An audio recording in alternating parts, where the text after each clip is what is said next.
നമസ്കാരം. Raf talk ഫുട്ബോളിലേക്ക് അവർക്കും സ്വാഗതം. അറിയാദിയ ഒരു റിപ്പോർട്ട് ഇടുന്നു. സംഭവം ഇതാണ്: ഫിഫ അൽ നസറിന് മേലെ പുതിയ താരങ്ങളെ രജിസ്റ്റർ ചെയ്യുന്നതിന് ബാൻ വെച്ചിരിക്കുന്നു എന്നാണ് സംഭവം. ഐമറിക് ലാപ്പോർട്ടിൻ്റെ ട്രാൻസ്ഫറുമായി ബന്ധപ്പെട്ട വിഷയമാണെന്നാണ് റിയാദിയയുടെ റിപ്പോർട്ട്. നമ്മൾ ആ റിപ്പോർട്ടിലേക്ക് പോവുകയാണ്. അത് പറയുന്നത് FIFA imposed a registration ban on Al Nassr following complaint from Manchester City. സിറ്റിയുടെ കംപ്ലൈൻറ്റാണ്. ആ സിറ്റിയുടെ കംപ്ലൈൻറ്റിലാണ് ഫിഫ ഇപ്പോൾ അൽ നസറിന് മേലിൽ ഇങ്ങനെ പുതിയ താരങ്ങളെ രജിസ്റ്റർ ചെയ്യുന്നതിൽ ഒരു ബാൻ വെച്ചിരിക്കുന്നത്. അത് ഐമറിക് ലാപ്പോർട്ടിൻ്റെ ട്രാൻസ്ഫറുമായി ബന്ധപ്പെട്ട് ഇനിയും ഇൻസ്റ്റാൾമെൻറ്റ് കൊടുക്കാനുണ്ട്, അൺപെയ്ഡ് ഇൻസ്റ്റാൾമെൻ്റ് ഉണ്ട്. അതുകൊണ്ടാണ് ഇത്തരത്തിലുള്ള ബാൻ വന്നിരിക്കുന്നത് എന്നാണ് റിയാദിയുടെ റിപ്പോർട്ട്.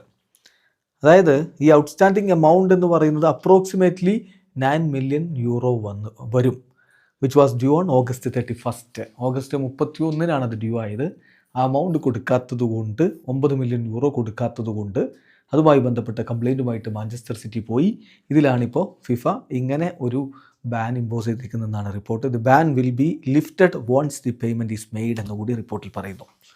പേയ്മെൻറ്റ് കൊടുത്തു കഴിഞ്ഞാൽ അപ്പോൾ ഈ ബാന് ലിഫ്റ്റ് ചെയ്യുകയും ചെയ്യും.